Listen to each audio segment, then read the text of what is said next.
Coming in at number 10, we have Rays. I love when we start getting alternate universe stuff because that's when things really get crazy. You can mix and match and get all sorts of super combinations that you want. And in this case, we have Wolverine and Mystique getting busy and making a baby that has both their powers. Rays is the combination of two heroes to make one of the best spies of all time. Because the thing about Mystique is you can break into almost anywhere because of your ability to shapeshift, but you're at high risk of getting killed because you don't have any sort of protection outside of your hand-to-hand combat and skills with weapons. But then you mix in Wolverine's healing factor and some razor sharp claws, and you have a soldier who can sneak into any place and take out the competition like no one else on the squad. While Rays might not be the most powerful mutant of all time, you can't deny the utility and subtlety that someone like Rays could bring to the table. I don't know if Rays is a fitting enough name for someone who can sneak around and kill someone with claws. They should be called Badger, or Sneaky Badger, or Mongoose. Number 9. KYMERA. KYMERA is the daughter of Storm from the alternate Earth of 13729. The same reality that Rays hails from, actually, weirdly enough. The identity of KYMERA's father has never been confirmed, but many believe that she's the daughter of Storm's frequent love interest, Black Panther, which would be pretty cool, and I think is what we all want to happen here. We don't normally get to see what these two's future children would look or be like, so yeah. KYMERA is a mutant like her mother and first appeared in Wolverine in the X-Men issue 36. She was created by Jason Aaron and Ed McGuinness, and she possesses telepathic powers which allow her to communicate with and influence animals. She's also an expert tracker, which implies to me that she's either the daughter of Black Panther or possibly also of Wolverine. A reality where Wolverine is kids with both Mystique and Storm though seems really intense, so I'll just leave that in your mind. And before we get into our next point, just give this video a big thumbs up because that really helps us out, guys. Coming in at number 8, we have Megan Frost. I don't know what it is with Scott Summers, but it seems that he has a thing for telepaths, or they have a thing for him. I'm not sure which way the pendulum swings, but either way, he has a few kids via telepaths. This time, it would be him and Emma Frost who would hook up and make Megan Frost. Megan comes to the table with a host of powers from her parents. She's got her dad's psionic blast, and she's got her mama's telepathy. She also has a host of telekinetic powers, so it would seem that Scott Summers might have some hidden telekinetic powers in his genes because his other kids do as well. Now on the downside, Megan didn't get her mom's diamond skin, which is one of her most legendary powers, but she makes up for this by training hard in hand-to-hand combat to the level where she could knock out anyone who might be able to sneak by her telepathy and get within punching range. Number 7. Rogue. Rogue is the daughter of Mystique and Destiny. Well, adopted daughter anyways, but they were both definitely more influential in the raising of Rogue than our own biological parents, so I consider them more of her parents than her actual parents, I guess? They are her actual parents. That's it. Before she ran away as a teenager, Rogue was raised in a hippie commune by her father and aunt after her mother disappeared. After she'd left, she ended up being approached by Mystique, who was told to seek her out by her long-term partner, Destiny. Rogue joined the two of them and they raised her like their own daughter. While Rogue is super awesome and powerful, Mystique is rarely associated with the X-Men, which is why Rogue ranks so low on this list. Basically, she's paying for her mother's generally more villainous tendencies, which has also factored into her story in the comics many times before. Poor Rogue. And also, honestly, poor Mystique. Coming in at number 6, we have X-23, the most famous child of Wolverine, and certainly one of the most deadly. X-23, also known as Laura Kinney, is the clone of Wolverine, but also kind of his daughter. It's a little bit of a weird backstory. She's a clone, but she wasn't grown in a tube like most clones are, or I think they are. I don't know a lot about science. But she was actually grown in someone's womb, so that pretty much makes her a baby like any other baby, but she was for sure a clone. Are you confused? It's comic books, that's just how things are sometimes. But she's got all of her daddy's powers, and she can cut you down faster than a Vitamix blender. She can show that she can be a prolific Wolverine replacement, since after Logan dies, she steps into the role as the new Wolverine and starts taking dudes out just like her old pa. And something very interesting about this character is that the first time she showed up, it wasn't actually in comics, but it was in the TV show called X-Men Evolution,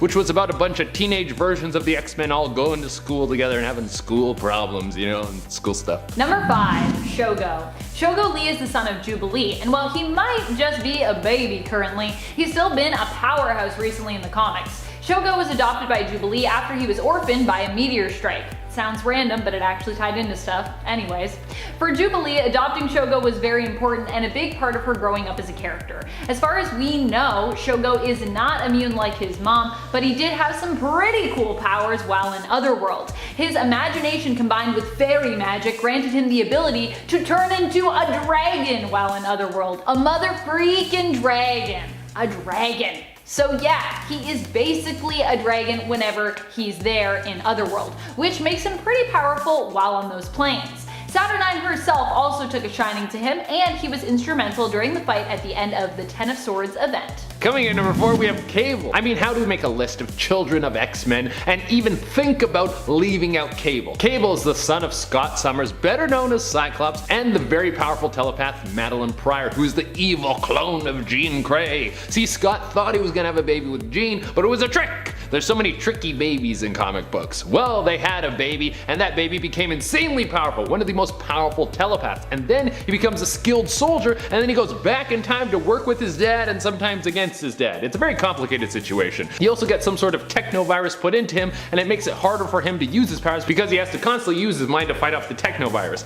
And he gets cloned, and his clone is evil and has no virus. And he's buddies with Deadpool. The two of them work together in a straight man stooge double act kind of thing. Number 3, Polaris. While some might think of Magneto as more of a villain and therefore not one of the X-Men, he has been a member on and off throughout his history and has even led teams both within and without the main continuity. His daughter Lorna Dane and himself have one of the most strained relationships of all of the X-Men and their kids. This has been highlighted recently and ultimately comes down to the fact that initially Magneto manipulated Lorna, keeping the truth of him being her father from her. Not a great start. Even when that fact was revealed to her, he still hadn't been the best dad, and Polaris has even called him out on this before in the comics, reminding him that he doesn't even really know her. Eesh.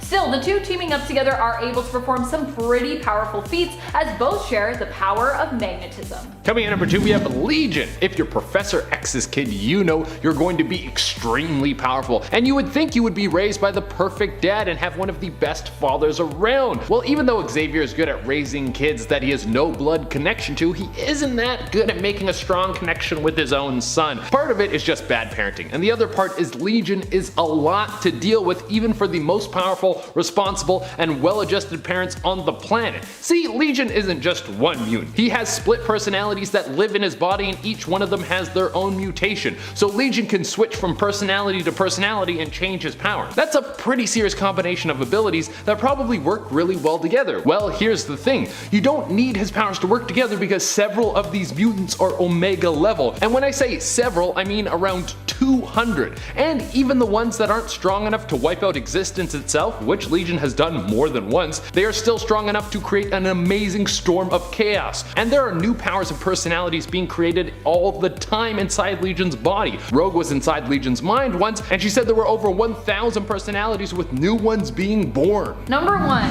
Daken. Daken is definitely one of the most iconic X-Men kids, I believe. Although, obviously X-23 is also up there. I'm sorry that I just dissed her by putting Daken above her. And he's a really well-known X-Men kid despite the fact that he has major daddy issues. Daken is now all grown up and is currently part of the X-Factor team, but he has been all over the place when it comes to his alignment since he was first introduced in the comics in Wolverine Origins issue number 10. We've seen him as both a villain working against his father, even trying to kill him. We've seen him take on the Punisher alongside the Dark Avengers acting as Osborn's assassin. We've seen him tangle even with the likes of Deadpool and be manipulated by the lovable and very unstable Mirth, but he's also acted heroically from time to time, and now seems to be more on the side of those things with X-Factor. Though, then again, Krakoa is a place for all mutants, so it's not like him being a bad boy would ever mean that he'd get kicked off the team. And when it comes to mutant bad boys, Daken is definitely one of the baddest.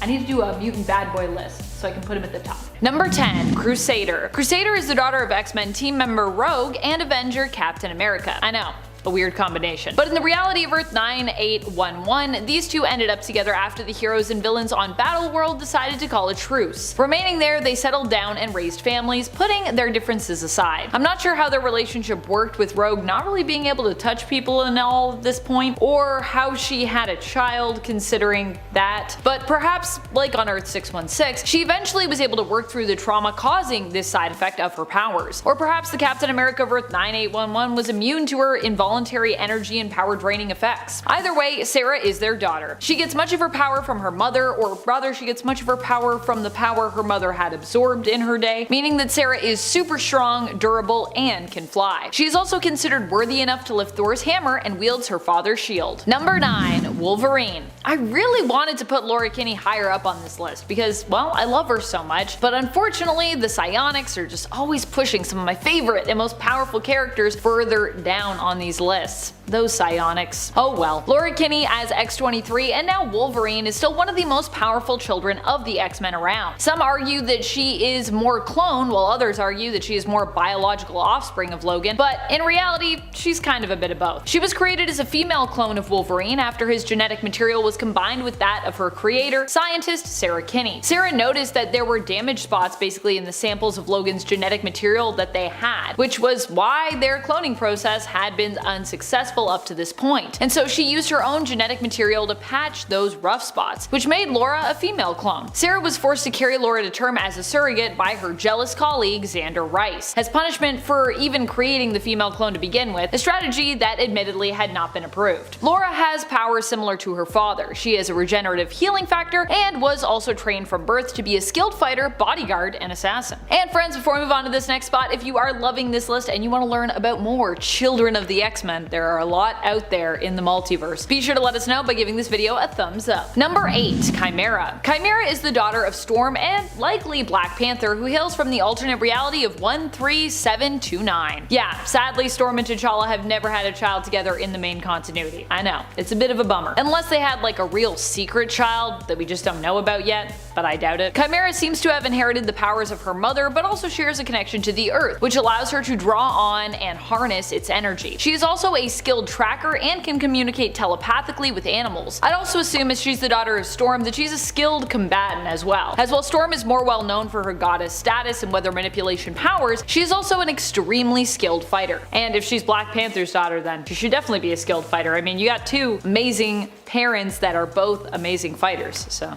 just saying. Number 7. Charles Xavier II. Charles Xavier II is the son of Charles Xavier and Mystique, if you can believe that. I know, it's pretty shocking. Charles Xavier II was technically born into the reality of Earth 616, where we later find out that while Mystique actually took the form of Moira when giving birth, Charles actually knew that he was in a relationship with Raven, so it wasn't like a trick of hers. They were actually just wanted to be together, I guess. This version of Charles, however, is an all grown up one from the alternate future of Earth 13729. When his powers first manifested, he accidentally killed his adoptive mother and ended up later joining forces with his half-brother Reyes, another child of Mystique's sired by Wolverine, another child of the X-Men. Charles Xavier II has a brilliant and conniving mind and, like his father, is an immensely gifted telepath, capable of using his powers to bend others to his will. Number 6. Polaris. Polaris is the daughter of Magneto, and while you might not think of Magneto as being an X-Men, considering, you know, he started out as an X-Men villain, he has also worked with the team before and even served as a member himself. Heck, at one point he was in charge of the whole New Mutants crew, let's not forget that. Magneto may have some questionable methods when it comes to getting justice that put him on the spectrum of villain, but I think at the end of the day, he's just trying to do what's best for mutants. Or at least what he thinks is best for mutant kind. Polaris, like her father, also has magnetic-based powers, which, like her father, are also pretty impressive. Polaris is considered an alpha-level mutant and recently got to join the X-Men team herself after being elected to join them in the Krakoan X-Men elections. Psychic elections. Imagine if we could all just vote psychically. That would be awesome. That would be so much easier. You would just like sit down and you'd be like, who do I want to vote for? Done. Number 5. Cable. Cable is the son of Scott Summers, aka Cyclops, non-X member Madeline Pryor, who later becomes the villain known as the Goblin Queen, and another X-Man's, Jean Grey, who kind of becomes like an adoptive mother but who also possesses Madeline's memories of raising baby Christopher. because comics. Cable is Nathan Christopher Charles Summers, often referred to as just Nathan Summers or really just Cable, although back in the day we did know him as Baby Christopher. Cable as a baby was kidnapped by Apocalypse and infected with the techno-organic virus. This is the only thing that makes him weak-ish, but really he is still amazingly strong as he can even fend off that virus, containing it to one side of his body using his psionic powers. That in and of itself is pretty impressive, as the techno-organic virus is generally known for being, well, unstoppable. Even with his psionic powers mainly preoccupied, Cable is still a hard one to beat, as he has so many combatant-based skills that he brings to the table, and he is also an experienced time traveler besides. Number 4. Rachel Summers. Yes, get ready, because many of the most powerful X-Kids out there just happen to be Summers related, so yeah, get ready for that. Honestly, I've always wanted to do a video just to explain the complicated nature that is the Summers and Gray family tree, which honestly is a lot, and it's very timey-wimey. Rachel herself is one of those very complex kids of theirs. She is the daughter of Jean Grey and Scott Summers from the alternate Earth of 811. In that reality, she was made into a hound, a weapon used to hunt down mutants, even being one herself. Rachel is an extremely powerful telepath and telekinetic who also has the ability to chronoskim and manipulate time, even traveling through it. Rachel is also known for being an avatar of the Phoenix, at one time actually considered the true avatar for it, but then later having the power sort of dialed down to a mere echo of it. So she was no longer the true avatar, they were just like, you just have a thing, and it's not even like the real Phoenix Force, but it's like a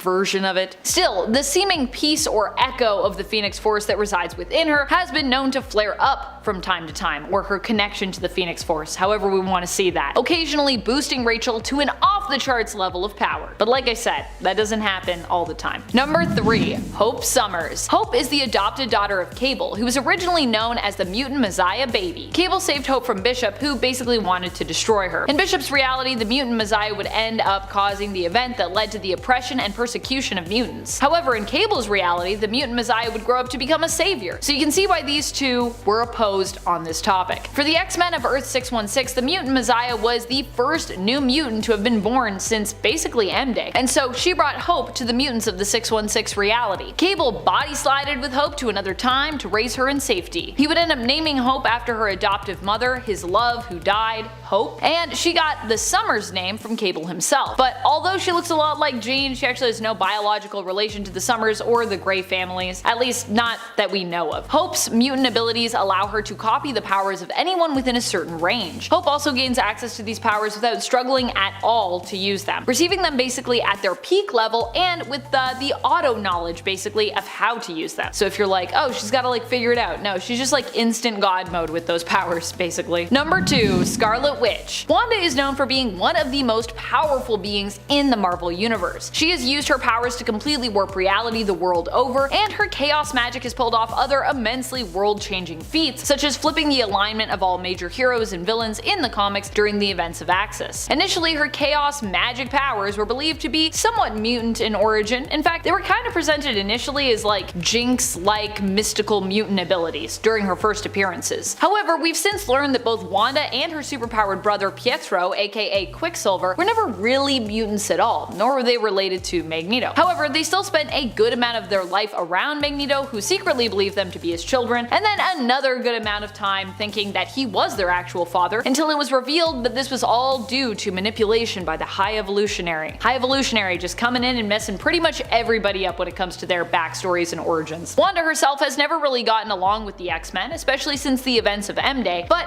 she is still considered, I think, a part of Magneto's family, and a powerful one at that, regardless of her status as a mutant or a non-mutant. I know there are some people out there that want to be like, it never happened, but like, they still spent a lot of time together thinking that they were family, so I think we can still count it, friends. Also, make Wanda a mutant again. Do it. Make it happen. Give me Wanda and Quicksilver back. Number 1. X-Man. X-Man is Nathaniel Grey, the lab-born child made by combining the genetic materials of both Jean Grey and Cyclops. So basically like Cable, but if he had been made perfectly by villain Mr. Sinister. He actually hails from the alternate reality of AOA, Age of Apocalypse, Earth 295. Here, Sinister created him to use as his own weapon, but of course, Nate being so powerful, managed to escape Sinister and instead ended up being raised by Forge of Earth 295. He is He's considered one of the most powerful mutants of all time, which would also make him one of the most powerful children of the X-Men out there. Nate can warp reality, resurrect the dead, resurrect himself, travel to alternate Earths and dimensions, and even manipulate the time stream. He's basically the most OP of characters when it comes to the Marvel Universe. And if you've seen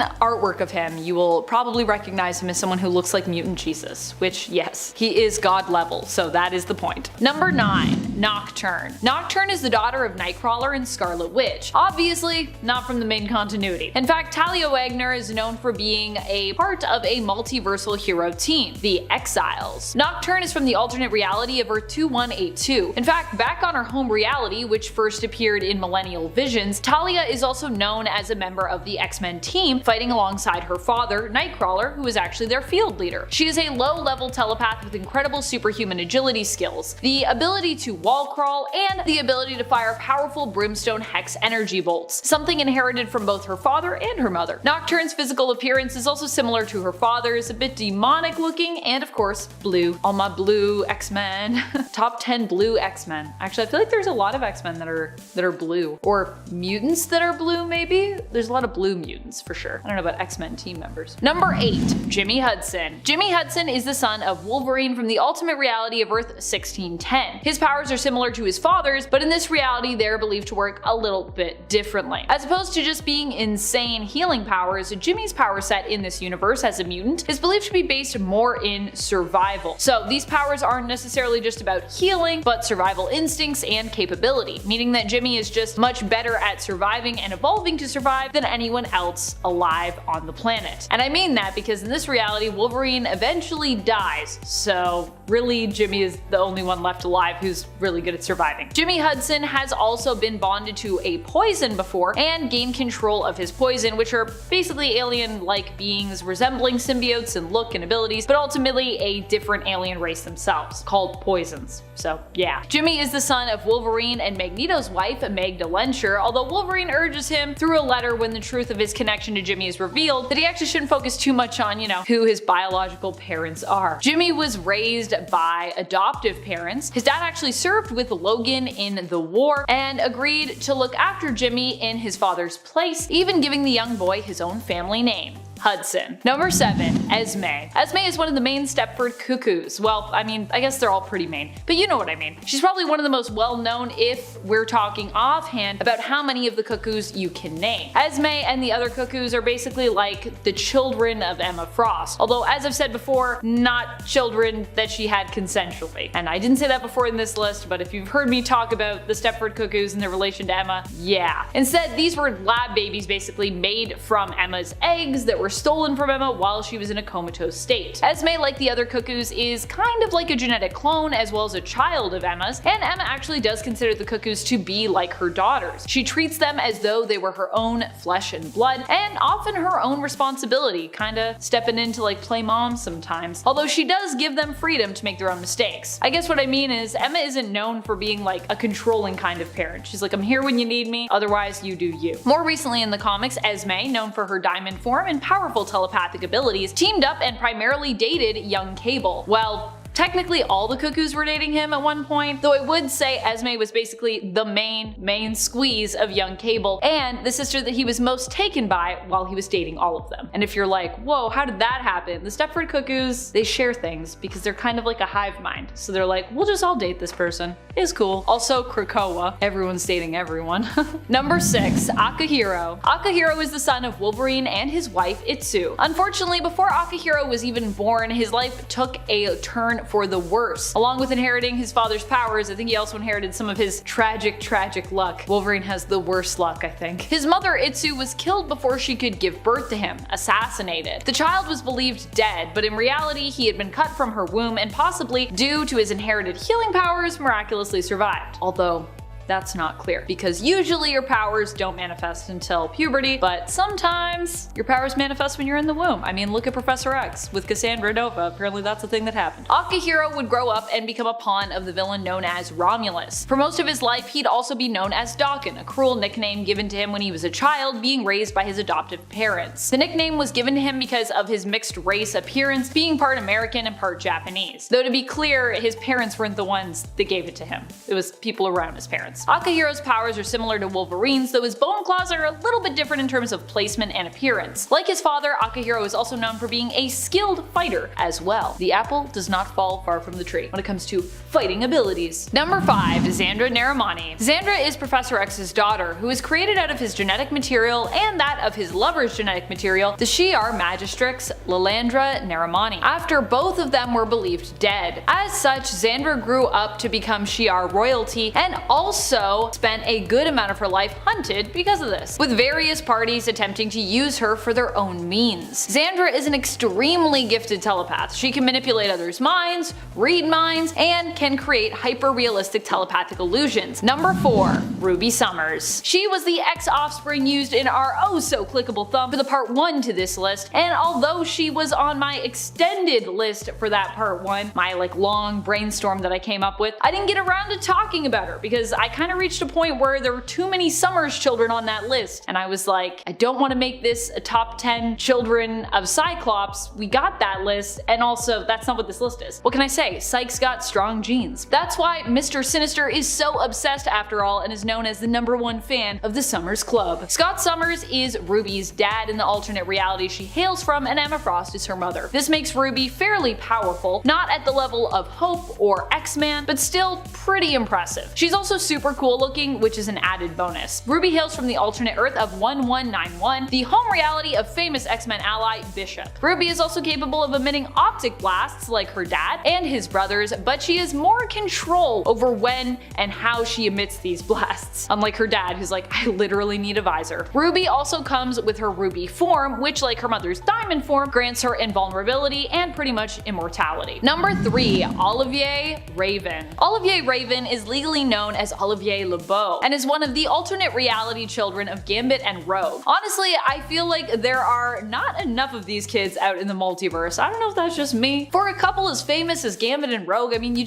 would think that we'd have a lot more kids from them, at least through the multiverse. Though admittedly, I'm not quite sure that Rogue and Gambit are really the kid having type, at least from what I've seen in the main continuity. They seem pretty content with just having their fur babies right now. So maybe they just aren't super into having kids as a family. Olivier hails from the reality of Earth 41001, the reality of Gen Next, a group Ollie is part of. He has powers similar to his mother's, except he has better control over them and is able to choose when and how much power, life energy, and memories he absorbs via physical contact, or doesn't absorb in cases where he just, wants to make physical contact without using his powers. He can also absorb powers on a more permanent level, although he has less control it seems over when this happens. Like his father, he also seems to have some charm-based powers. Either that, or he's just charming. Number 2. Proteus. Proteus is the son of Moira McTaggart, who before I would count more as like an ex-ally, but with recent revelations we can definitely consider her a member in the same way we might consider someone like Charles Xavier. It turns out that Moira herself was a mutant this whole time, possessing unique reincarnation powers. She has also been known for being a leader and teacher of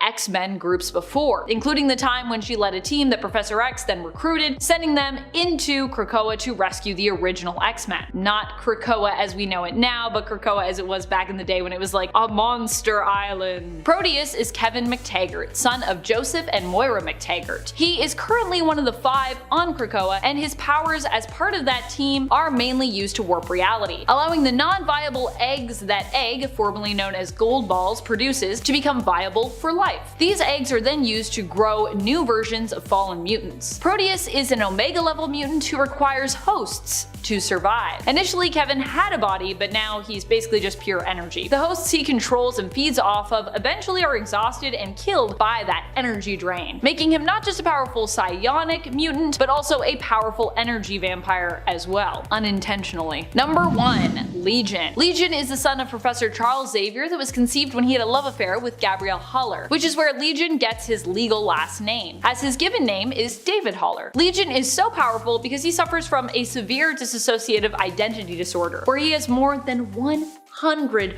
personas residing within him. Each persona has a number, many have names, and they each have their own specific power set that show up whenever they take over. Because of this, there is almost nothing that Legion isn't capable of. He can manipulate matter and time. We've seen him time travel and completely warp reality as a result of his possible abilities. He also has some pretty powerful hair, which I gotta say, I'm happy that he still rocks even now in the current modern day comics.